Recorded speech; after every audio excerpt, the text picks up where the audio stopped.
Hello chess fans, this is Rick from Chess to Progress. To progress at chess you need to study tactics, you need to study endgames, you need to learn from the classics and you need to analyze your own games. This video is number 3 in the Tactics series. Recently I attended a lecture from Grandmaster Nigel Short, the World Championship challenger from 1993, and he gave a good piece of advice at the end of his lecture, which I will play for you at the end of this video. But first let's look at some tactics from that World Championship match in 1993 between Short and Gary Kasparov. Short won one game in that match, and I'll show you the end of that game because there are some nice tactics that finished off Gary Kasparov. Let's have a look. This is the 16th game from the 1993 World Championship match. White Nigel Short, black Gary Kasparov. The score in the match was 10.5, 4.5 in Kasparov's favor, so he was doing very well, and this was game 16. This is the position after 33 A takes B5 from Kasparov. Let's look at the position. Both players have queen, 2 rooks, bishop and knight, and 6 pawns each.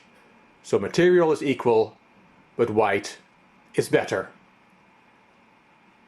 As Short put it, he is able to dismantle Kasparov's queen side while containing him on the king side.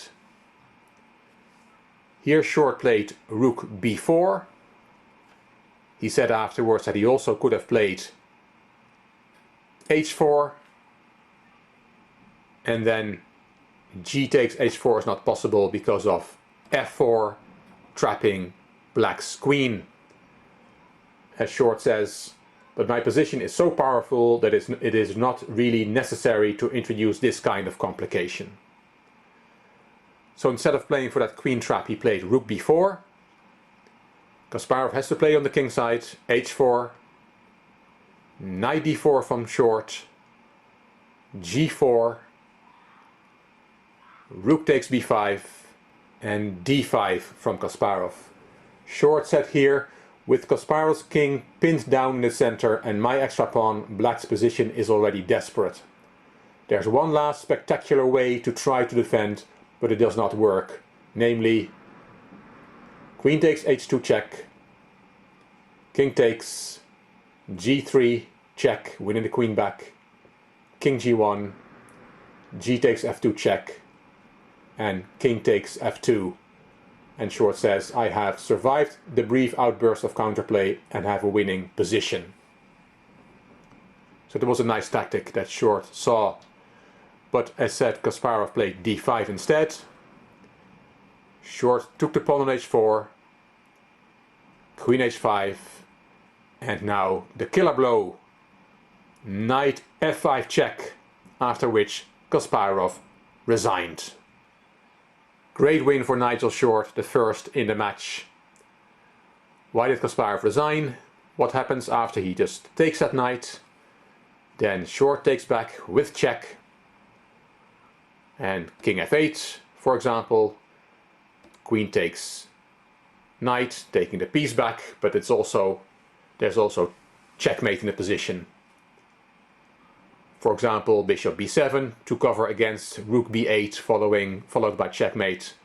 Then that bishop is taken. Rook takes back, and mate in a few moves. Queen d8 check, king g7, f6 check, very strong. King in the corner. A queen sacrifice for checkmate, king takes, and rook e8 is checkmate. A nice mating attack in this variation. If Kasparov does not take the knight, but for example plays the king to e8, then it's also checkmate. Queen takes knight, and if you now take the knight, there's rook b8, check, rook d8 and rook takes d8 checkmate. An even quicker checkmate. So knight f5 check was a wonderful tactical move, resulting in checkmate, which made Kasparov resign after the knight f5 check move. Nigel Short said afterwards, "I could hardly sign the score sheet, my hand was shaking so much, I had almost forgotten what it was like to beat Kasparov. It was a relief to win my first game, game 16. It took Kasparov 32 games against Karpov in the 84-85 match to win his first one at World Championship level, and I did it twice as quickly. I made a series of strong moves such as 34 rook b4, holding Kasparov on the king side while opening him up on the other side of the board. I am delighted with this game. I finally delivered the knockout punch which had eluded me in several earlier games in the match." I took all the quotes in this video from the Kasparov-Short 1993 book from Raymond Keane. I promised you a quote from Nigel Short at the start of the video, so let's listen what Nigel Short had to say. He is giving good advice for all of us. Bit of advice, because you know we have many players of very, very different strengths here. One suggestion to you, if you can find time, you can always find time actually, when you play a game, just go back, bung it on the laptop and see what the engine says. And it actually doesn't take very long. I mean, I often, you know, when I'm playing in these tournaments, I go back to my room. I never used to do this. We didn't have this. You were supposed to analyze them sort of by hand, you know, later on. It's a very, very time-consuming process. But just go to your, you know, go back home, bung it on the laptop, and see where are the mistakes you made, and you're sure to have made some mistakes somewhere, and it happens, you know, at all levels.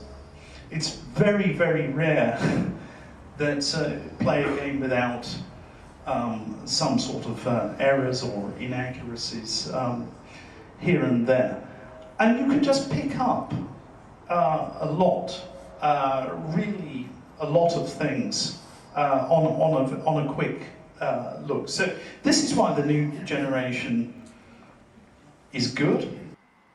Hope you enjoyed this third tactics video. If you did, please give it a thumbs up, please subscribe to the Chess to Progress channel, and please make any comments, and I promise I will reply to them.